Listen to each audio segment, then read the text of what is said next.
살아가지 말고 다시 오실 주님을 바라보면서 소망 가운데 머리를 들고 살아가게 하시기 위해서 우리에게 이러한 말씀을 주신 줄로 믿습니다. 그래서 그냥 이 종말의 심판의 이야기를 우리가 읽으면서 단순히 무서운 날 심판의 날 이렇게 생각하는 것이 아니라 머리를 들고 소망 가운데 다시 오실 주님을 영광 중에 기쁨으로 맞이하는 우리가 되기를 예수 이름으로 소망합니다. 예수님이 이 땅에 오신 이야기, 큰 기쁨의 좋은 소식이지요. 다시 오신 예수 그리스도도 우리 안에 기쁨이 되길 소망합니다. 다시 오실 예수님은 어떤 분이신가? 우리가 먼저 20절과 21절을 함께 보기 원합니다. 20절과 21절 함께 읽겠습니다. 시작. 너희가 예루살렘이 군대들에게 에워싸이는 것을 보거든 그 멸망이 가까운 줄을 알라. 그때 이 유대에 있는 자들은 산으로 도망갈 것이며 성내에 있는 자들은 나갈 것이며 촌에 있는 자들은 그리로 들어가지 말지어다. 아멘. 예루살렘의 멸망에 대해서 예수님께서 말씀하시는 것이죠. 이 말씀을 하시고 나서 AD 70년에 실제로 로마에 의해서 예루살렘이 무너지게 됩니다. 그러다 보니까 예수님께서 지금 누가복음 21장 20절에서 21절까지 말씀하실 때에는 예루살렘이 무너지지 않았을 때이고 예루살렘이 무너질 것이라고는 상상하지도 못했던 때인 것이죠. 근데 예루살렘의 멸망이 AD 70년에 로마에서 완전하게 이루어지게 됩니다.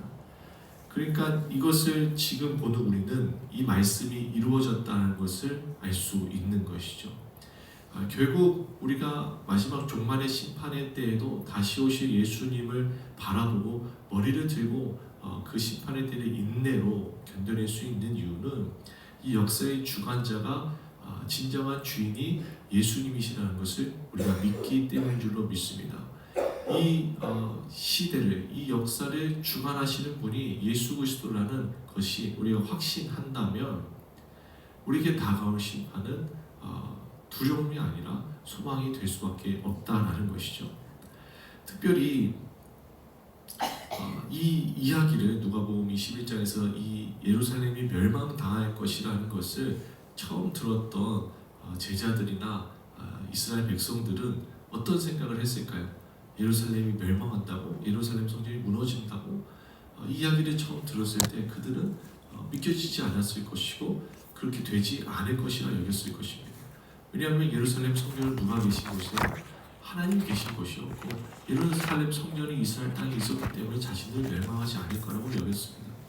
하지만 이미 바벨론에 의해서 이들은 예루살렘의 망함을 보게 되고 포로로 끌려가게 되지 않았습니까? 그럼에도 불구하고 이들은 배우지 못하고 기억하지 못하고 여전히 그냥 예루살렘 성전만 있으면 자신들이 승승장구할 것이라고 생각했던 것이죠.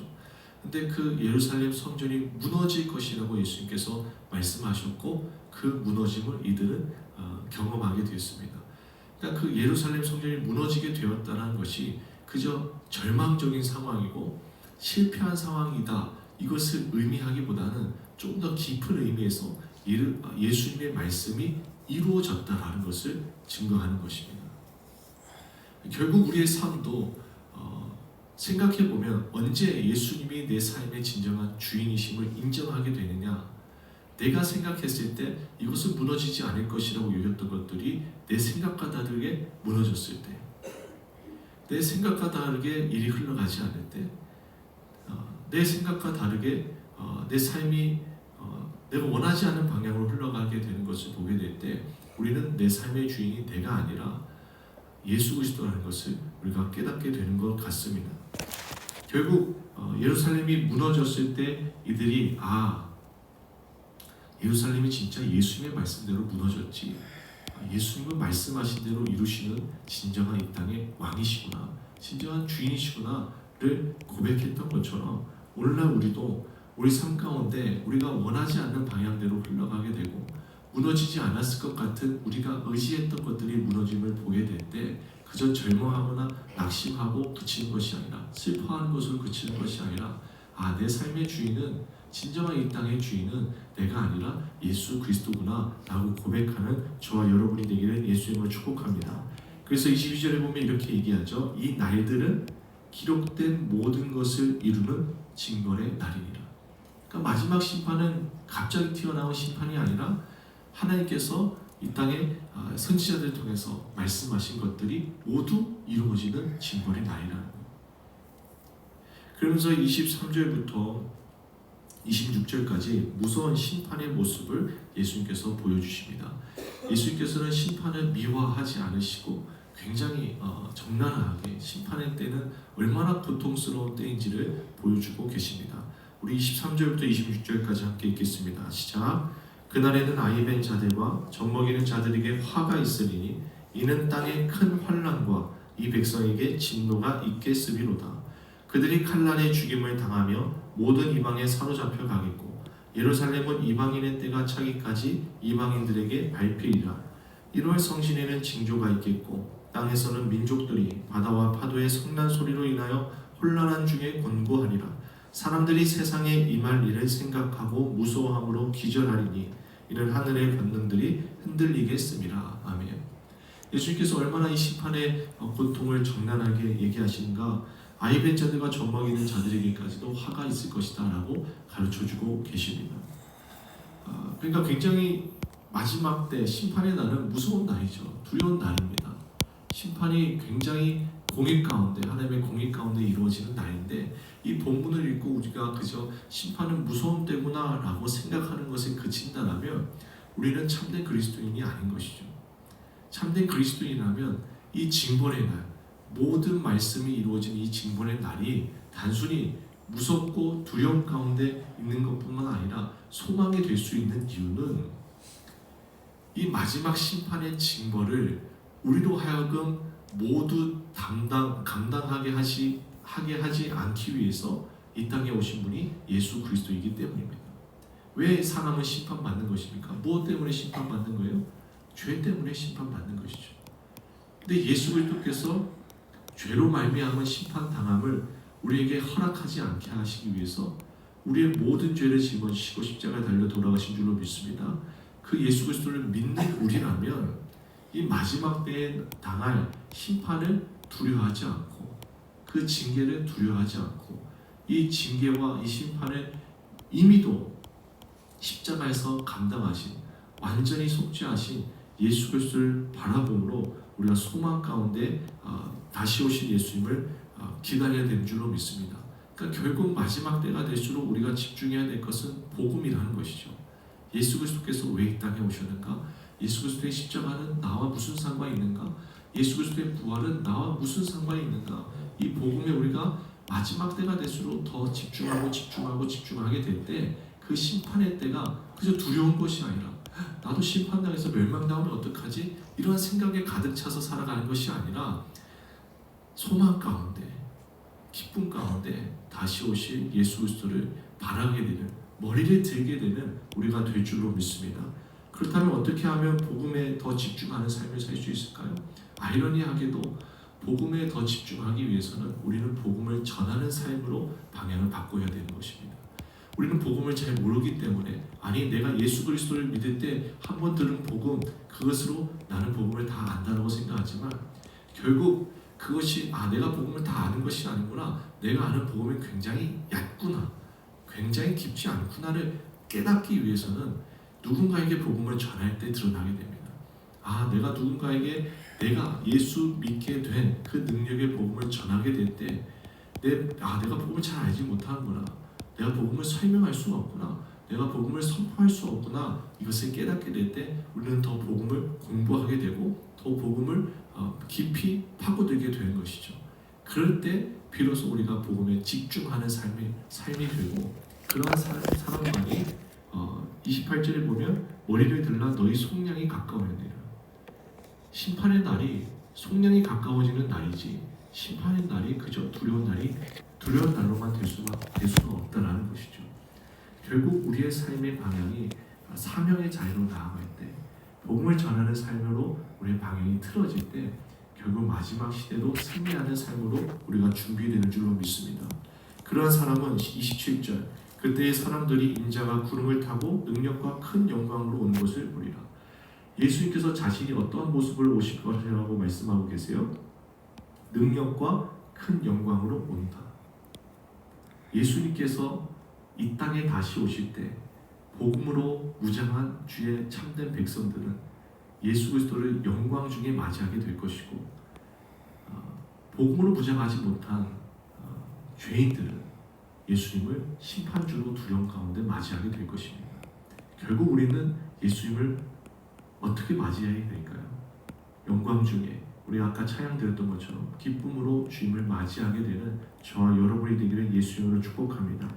그래서 그러하기 위해서는 다시 한번 말씀을 정리하면서 이 세상의 진정한 주인이 누구신지, 우리가 이 무너져가는 세상을 바라보며 우리 인생에 무너져가는 것들을 바라보며 내 삶의 주인은, 이 세상의 주인은 사람이 아니라, 내가 아니라, 돈이 아니라 예수 그리스도구나, 하나님이시구나, 이것을 절실히 깨닫는 저와 여러분이 되길 소망합니다.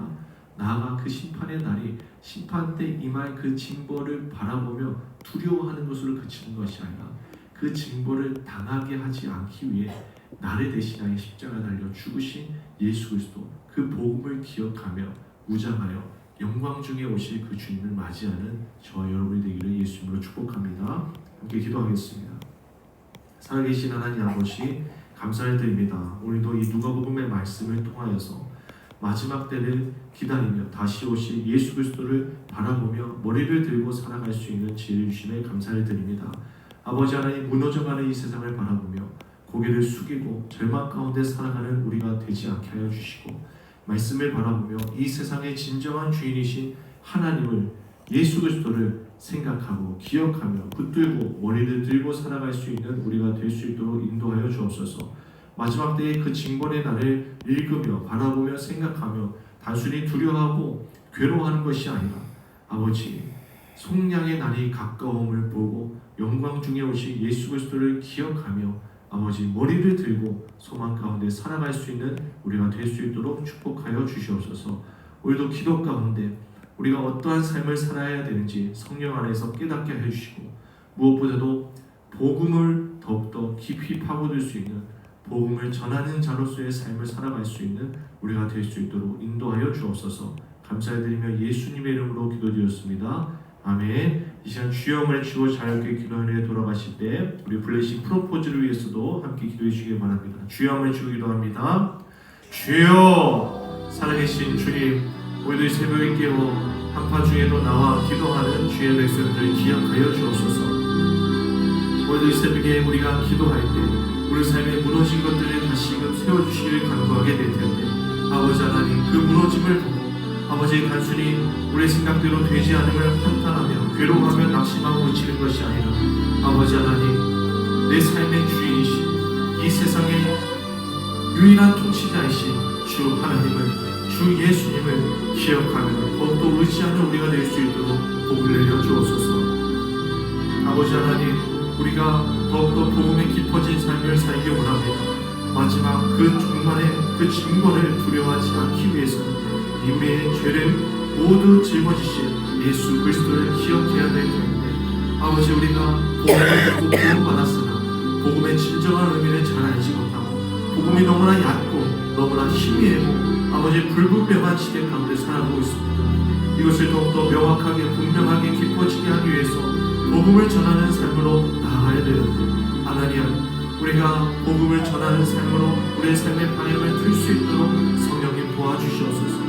그런 삶을 살아갈 수 있도록 우리에게 허락하여 주신, 몸된 교회에 허락하신 블레싱 프로포즈, 아버지, 이 일에 더욱더 힘써 나아가게 하여 주옵소서. 우리를 위해서 기도하게 하여 주시고, 우리 마음에 부담을 주신 아버지, 그 영혼들이 향하여 복음을 전하며 나아가는 우리가 되게 하여 주옵시고, 아버지, 부족한 복음을, 성경을 읽으며 성령 안에서 기도하며 복음의 분명한 의미를 깨닫고 나아가 그들에게 복음을 증거하는 삶이 되어 함께 이 종말의 때를 승리하며 머리를 들며 영광 중에 오신 예수 그리스도를 맞이하는 우리가 되게 하여 주옵소서. 하나님, 부쩍 날씨가 추워졌습니다. 하나님, 우리 블레싱 프로포즈 가운데 또 추워진 날씨 안에 VIP들의 마음이 닫혀지지 않게 해주시고, 그들이 오히려 주 앞에 나와 말씀을 들을 수 있도록, 복음을 들을 수 있도록 그들의 발걸음을 인도하여 주시기 원합니다.